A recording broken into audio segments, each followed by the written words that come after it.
Good morning, guys. It is Sunday, June 1st. I'm out here moving what's left of our 2-year-old bulls. We had our bull sale Saturday, so all that's left of the 2-year-olds is the ones we're keeping, and then a few others that are going out tomorrow, and then the macho bulls, and then we've got a few steers in here. But I just wanted to make a video today on selecting good grass genetic bulls and what to look for.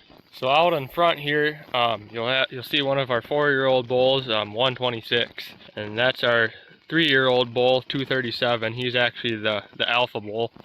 So these guys are mature, at least for this area of the country. And you just see the shorter, stockier frame.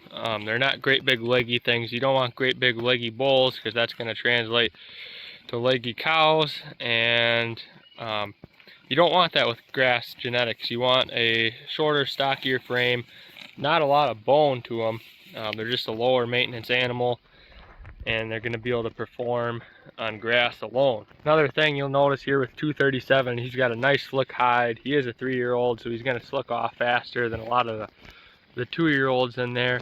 But even the 2-year-olds, if you're looking for good heat tolerance, you do want to pick one with a nice slick hide. That one over there with the white face, he's pretty slick. He's not quite as slick as 237 here, but he's starting to slick off. So that's another thing you want to look for. Notice he has a nice uniform set of testicles. That's another thing you want to look for. They don't have to be huge, but you just want a uniform set on them. Also, you just notice you want a masculine bull. You don't want a bull that looks like a cow. You want a nice big neck and just well muscled figure. Bull that looks like a male. That's what you want. And 237 is a very good example of a nice looking grass genetics bull. I'll get you guys in closer here to look at 126. He's one of our 2 4-year-olds. Boy, he's a good looking bull. Again, just a big old, well muscled, just a smaller frame bull. These bulls mature at around 12 to 1300 pounds, which is really what you want if you're breeding the cows in the 950 to 1,000 pound range, which is what we're doing for the most part here at Green Pastures Farm. These cattle are full blood South Pole, but if you're looking for a grass genetic bull of any breed, the same principles apply.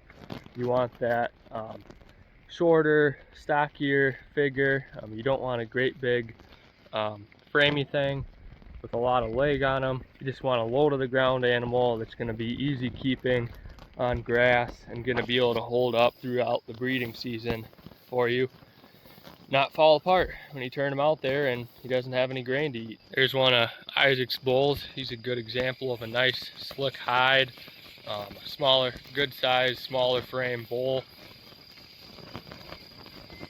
Over here is 192.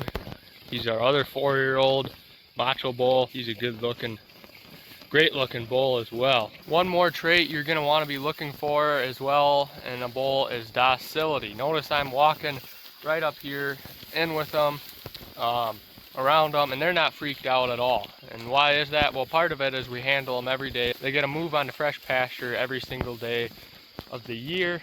And part of that too is if there's a crazy one, we're not letting it stay a bull. We're banding him as a steer, turning him into a steer, and not letting him pass his genetics down. Because if you get a crazy one and turn it into your cow herd, you're going to have a good chunk of calves likely that will inherit that crazy gene from their dad, and you don't want that in your herd. You want to be able to handle them without looking at you like they want to kill you, just walking around them. I'll link a video down in the description. We actually loaded a bull, one of the 2-year-olds we were selling last week. We loaded them on pasture, just me, Greg, and Jan. Drove the trailer out onto the pasture and loaded him using just poly braid and a few stepping posts, and that's it, which is huge. It saved us about 4 hours of time building a lane back to the corral and then tearing it all up. Just breeding for docile bulls is also going to save you a lot of time and stress and headache when it comes time to working them. Another benefit of that nice slick hide is it's a lot harder for the flies to hang out on them. You'll notice the hairier ones, they got more flies on them. The flies have a place to land, where the slicker, oilier hided ones, the flies just don't really have a great place to land, and your bulls aren't going to be dealing with as many flies if they're got a nice slick hide. Chances are, if you got a nice slick hided bull, he's going to pass that trait down to his offspring. So if you're where it gets hot and there's lots of flies, I'd be going with a slicker hided bull